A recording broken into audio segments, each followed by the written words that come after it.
Hi friends, welcome to MDRK 786 ನಿಮಗಾಗಿ. ಇವತ್ತಿನ ಈ ವಿಡಿಯೋದಲ್ಲಿ ನಾವು L0 ಆ್ಯಂಡ್ L1 ಬಯೋಮೆಟ್ರಿಕ್ ಡಿವೈಸ್ಗಳ ಬಗ್ಗೆ ಮಾತಾಡ್ತಾ ಇದ್ದೀವಿ. ಈ L0 ಬಯೋಮೆಟ್ರಿಕ್ ಡಿವೈಸ್ಗಳನ್ನು ಹಲವಾರು ಸರ್ಟಿಫೈಡ್ UIDA ವೆಬ್ಸೈಟ್ಗಳಿಂದ ರಿಮೂವ್ ಮಾಡ್ತಾ ಇದ್ದಾರೆ ಮತ್ತು L1 ಡಿವೈಸ್ನ ಪರ್ಚೇಸ್ ಮಾಡಿ ಅನ್ನೋ ಒಂದು ನೋಟಿಫಿಕೇಶನ್ ಕೂಡ ಕೊಡ್ತಾ ಇದ್ದಾರೆ.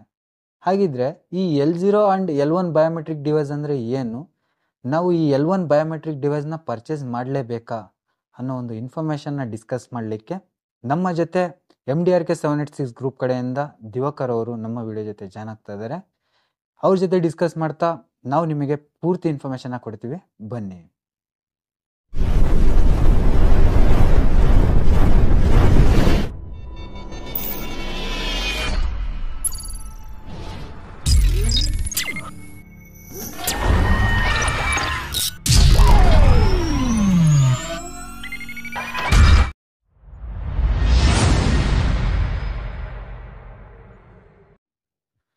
Sir, welcome to video sir.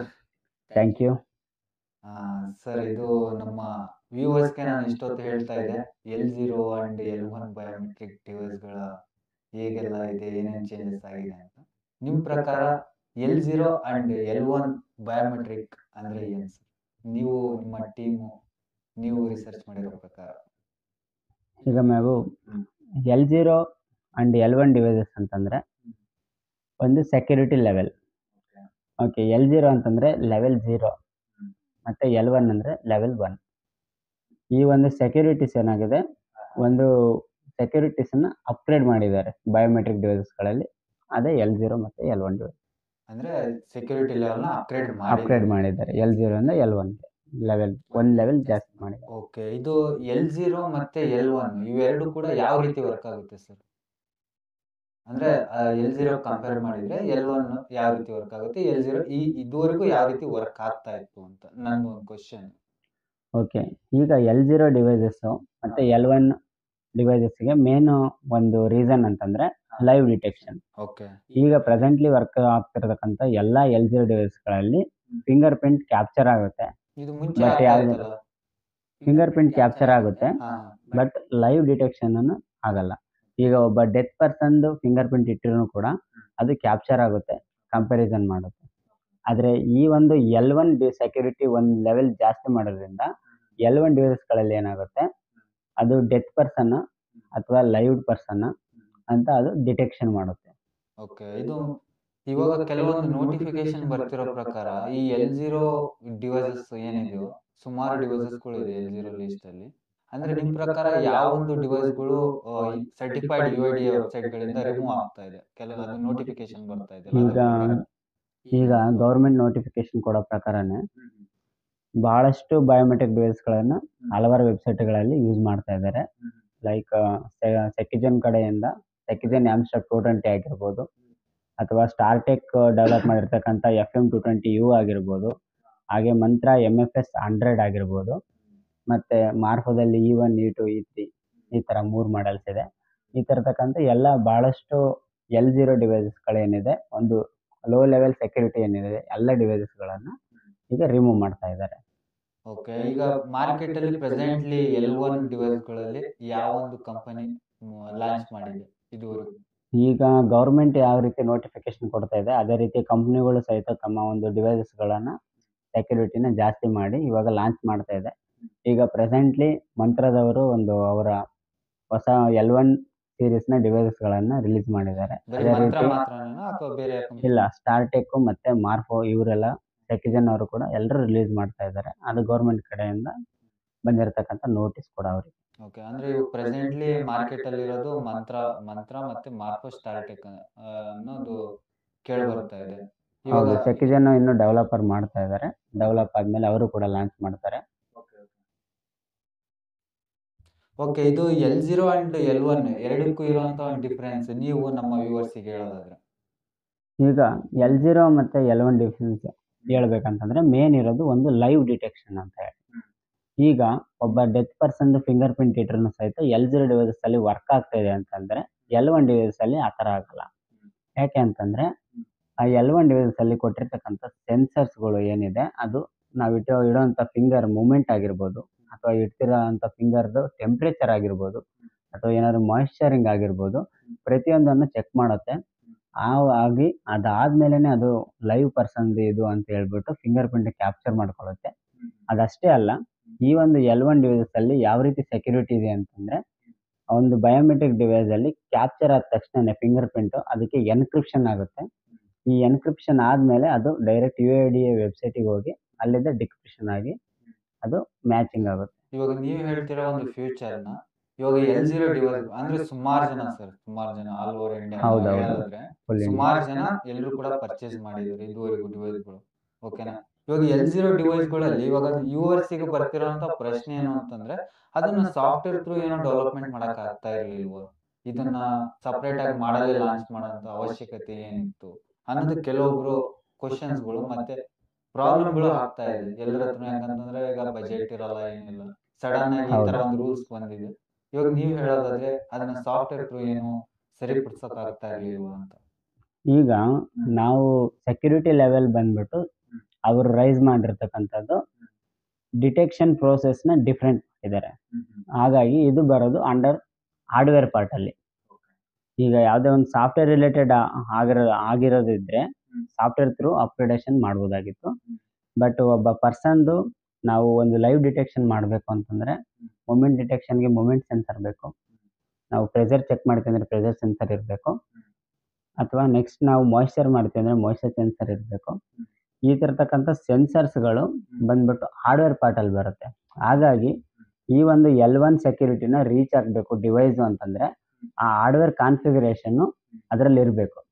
ಅದಕ್ಕೋಸ್ಕರನೇ L1 ಡಿವೈಸಸ್ನ ಮ್ಯಾನುಫ್ಯಾಕ್ಚರ್ ಮಾಡ್ತಾ ಇದ್ದಾರೆ ಬೇರೆ ಬೇರೆ ಕಂಪ್ನಿಗಳು. ಇವಾಗ ಲಾಂಚ್ ಕೂಡ ಮಾಡ್ತಾ ಇದ್ದಾರೆ. ಓಕೆ, ಇವಾಗ ನಿಮ್ಮ ಪ್ರಕಾರ ಸೊ ಫೈನಲ್ ಆಗಿ ನಮ್ಮ ಒಂದು ವ್ಯೂವರ್ಸಿಗೆ ನೀವು ಹೇಳೋದಾದ್ರೆ L1 ಡಿವೈಸ್ನ ಪರ್ಚೇಸ್ ಮಾಡ್ಕೊಳ್ಳೋದು ಅನಿವಾರ್ಯನಾ?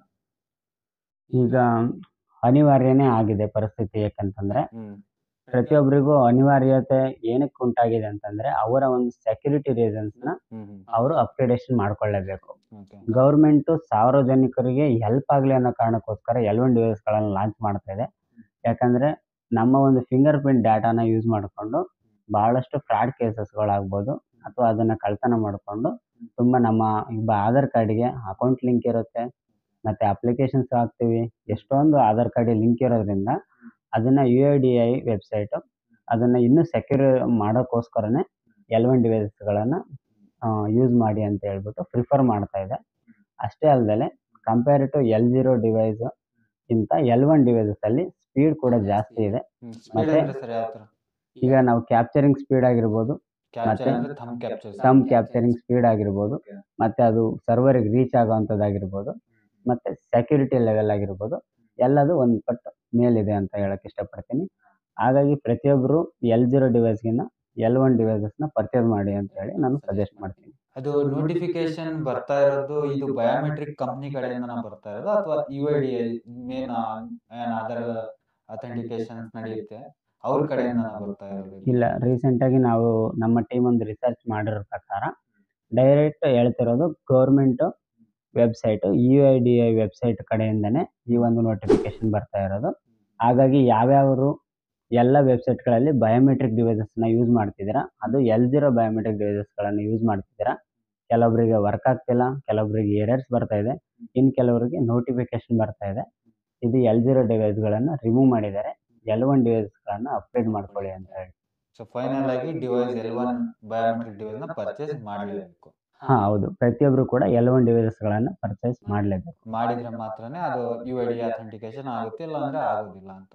ಹೌದು. ಇವಾಗ ಅಕಸ್ಮಾತ್ L0 ನಲ್ಲಿ ಏನಾದ್ರು ಸಾಫ್ಟ್ವೇರ್ ಥ್ರೂ ತರುವಂತ ಒಂದು ಆಪ್ಷನ್ಸ್ ಏನಾದ್ರು ಇರ್ಬೋದಾ ಸರ್ ನಿಮ್ ಪ್ರಕಾರ? ಇಲ್ಲ, ಯಾಕಂದ್ರೆ ಇದು ಕಂಪ್ಲೀಟ್ಲಿ ಹಾರ್ಡ್ವೇರ್ ರಿಲೇಟೆಡ್ ಆಗಿರೋದ್ರಿಂದ ಪ್ರತಿಯೊಬ್ಬರು ಸೆಕ್ಯೂರಿಟಿ ಲೆವೆಲ್ನ ಇನ್ಕ್ರಿಮೆಂಟ್ ಮಾಡೋದಕ್ಕೋಸ್ಕರ L1 ಡಿವೈಸಸ್ಗಳನ್ನು ಪರ್ಚೇಸ್ ಮಾಡಲೇಬೇಕಾಗಿದೆ. ಓಕೆ, ಅಂದ್ರೆ ಇವಾಗ ಈ L0 ಡಿವೈಸಸ್ ನಲ್ಲಿ ಮುಂದೆ ಬರುವಂತ ಫ್ಯೂಚರ್ ನಲ್ಲಿ ಯಾವುದೇ ರೀತಿ ಯೂಸ್ ಇಲ್ಲ ಅಂತಾನ ಏನು? ಇಲ್ಲ, ಯಾಕಂತಂದ್ರೆ ಕಂಪ್ಲೀಟ್ ಅಲ್ಲಿ ಇವಾಗ L1 ಡಿವೈಸಸ್ಗೆ ಕನ್ವರ್ಟ್ ಆಗ್ತಾ ಇರೋದ್ರಿಂದ L0 ಡಿವೈಸ್ಗಳ ಅಷ್ಟಾಗಿ ಯೂಸ್ ಇಲ್ಲ ಅಂತ ಹೇಳ್ತಾರೆ. ಓಕೆ, ಅಂದ್ರೆ ಫೈನಲ್ ಆಗಿ L1 ಡಿವೈಸ್ ನ ಪರ್ಚೇಸ್ ಮಾಡಲೇಬೇಕು. ಹಾ ಹೌದು, ಪ್ರತಿಯೊಬ್ಬರು L1 ಡಿವೈಸ್ಗಳನ್ನು ಪರ್ಚೇಸ್ ಮಾಡಲಿ. ಇವಾಗ ಆಲ್ಮೋಸ್ಟ್ 90% ನಿಮ್ಮ ಒಂದು ರಿಸರ್ಚ್ ಪ್ರಕಾರ ಯಾವ ಒಂದು ಡಿವೈಸ್ ಮಾರ್ಕೆಟ್ ಅಲ್ಲಿ ಜಾಸ್ತಿ ಸೇಲ್ ಆಗ್ತಾ ಇರೋದು L1 ಅಲ್ಲಿ? ಈಗ L1 ಡಿವೈಸಸ್ಗಳು ಹಾ. ಸೇಲ್ ಆಗ್ತಿರ್ತಕ್ಕಂಥದ್ದು ಮಂತ್ರ MFS 110 ಅಂತ ಹೇಳಿ, ಮಂತ್ರ MFS 110 ಫಿಂಗರ್ ಪ್ರಿಂಟ್. MIS 110 ಬಂದ್ಬಿಟ್ಟು ಐರಿಸ್ ಡಿವೈಸ್ ಮಂತ್ರದಲ್ಲಿ ಸೇಲ್ ಆಗ್ತಾ ಇದೆ. ಓಕೆ, ಅಂದ್ರೆ ಐರಿಸ್ ರೇರ್ ಜಾಸ್ತಿ ಹೋಗೋದಿಲ್ಲ ಅಂದ್ರೆ ನಮ್ಮ ಒಂದು ಎಕ್ಸ್ಪೀರಿಯನ್ಸ್ ಪ್ರಕಾರ, ನಾವು ನೋಡಿರೋ ಪ್ರಕಾರ ಬಯೋಮೆಟ್ರಿಕ್ ಅಲ್ಲಿ MFS 110 ಸೇಲಿಂಗ್ ಅಲ್ಲಿ ಹಾ ಇದೆ. ಹೌದು, ಮಂತ್ರ MFS 110 ಸೇಲ್ ಆಗ್ತಾ ಇದೆ. ಓಕೆ, ಇನ್ನು ಅಂದ್ರೆ ಇವಾಗ MDRK 786 ಗ್ರೂಪ್ ನಲ್ಲಿ ಅದ್ರದ್ದು ಏನಾದ್ರು ಸೇಲ್ಸ್ ಅಂಡ್ ಸರ್ವಿಸ್ ಸ್ಟಾರ್ಟ್ ಆಗಿದೆ ಹೇಗೆ? ಹಾ ಹೌದು, ನಮ್ಮ ಒಂದು MDRK 786 ಗ್ರೂಪ್ ಕಡೆಯಿಂದನೂ ಸಹಿತ ಸೇಲ್ಸ್ ಅಂಡ್ ಸರ್ವಿಸ್ ಇದೆ, ಪ್ಲಸ್ ಸಾಫ್ಟ್ವೇರ್ ಇನ್ಸ್ಟಾಲೇಷನ್ ಪ್ಯಾಕೇಜ್ ಕೂಡ ಕೊಡ್ತಾ ಇದ್ದೀವಿ ಪ್ರತಿಯೊಬ್ಬ ಕಸ್ಟಮರ್ಸ್ಗೆ. ಯಾರೇ ಒಬ್ರು L1 ಡಿವೈಸಸ್ ಅದರಾಗೂ ಮಂತ್ರ ಡಿವೈಸಸ್ ಯಾವ್ದಾದ್ರು ಬೇಕು ಅಂತಂದ್ರೆ ಯಾರು ಬೇಕಾದ್ರೂ ನಮ್ಮ ಒಂದು ನಂಬರ್ಸ್ಗೆ ಕಾಂಟ್ಯಾಕ್ಟ್ ಮಾಡಿ ಅವರು ಪರ್ಚೇಸ್ ಮಾಡ್ಕೋಬೋದು. ಪ್ಲಸ್ ಸಾಫ್ಟ್ವೇರ್ ಇನ್ಸ್ಟಾಲೇಷನ್ ಕಡೆಯಿಂದ ಕೂಡ ನಮ್ಮ ಕಡೆಯಿಂದನೇ ಸಿಗುತ್ತೆ, ಅದಕ್ಕೆ ಸಪ್ರೇಟ್ ಪ್ಯಾಕೇಜ್ ಕೂಡ ಇರುತ್ತೆ. ಹಾಗಾಗಿ ಅವರು ಏನಾದರೂ ನಮಗೆ ಬುಕ್ ಮಾಡಿರೋದ್ರೆ ಅಡ್ರೆಸ್ ಕಳಿಸಿದ್ರೆ ನಾವು ಅವರಿಗೆ ಕೊರಿಯರ್ ಸರ್ವಿಸನ್ನು ಕೊಡ್ತಾ ಇದ್ದೀವಿ. Okay sir, thank you sir. ಇಷ್ಟೊತ್ತು ಈ L0 ಮತ್ತು L1 ಡಿವೈಸ್ಗಳ ಬಗ್ಗೆ ಎಕ್ಸ್ಪ್ಲನೇಷನ್ ಕೊಟ್ಟಿದ್ದಕ್ಕೆ. ಹಾಗೆ ಎಲ್ರಿಗೂ ಕೂಡ ಈ ಇನ್ಫಾರ್ಮೇಷನ್ನು ಅರ್ಥ ಆಗಿದೆ ಅಂತ ಅನ್ಕೊಂತೀವಿ. ಫೈನಲ್ ಆಗಿ L1 ಡಿವೈಸ್ ತಗೊಳ್ಳೋದು ಎಲ್ರಿಗೂ ಕೂಡ ಅನಿವಾರ್ಯ ಆಗಿದೆ. ಹಾಗಾಗಿ ನೀವೇನಾದರೂ L1 ಡಿವೈಸ್ನ ಪರ್ಚೇಸ್ ಮಾಡಬೇಕು ಅಂತಂದರೆ ನಮ್ಮ MDRK 786 ಗ್ರೂಪ್ಗೆ ಕಾಂಟ್ಯಾಕ್ಟ್ ಮಾಡ್ಬೋದು. ನಿಮಗೆ device plus software installation multi package ಕೂಡ ನಮ್ಮ ಹತ್ರ ಪ್ರೊವೈಡ್ ಆಗುತ್ತೆ. Okay, thank you for watching MDRK 786 ನಿಮಗಾಗಿ.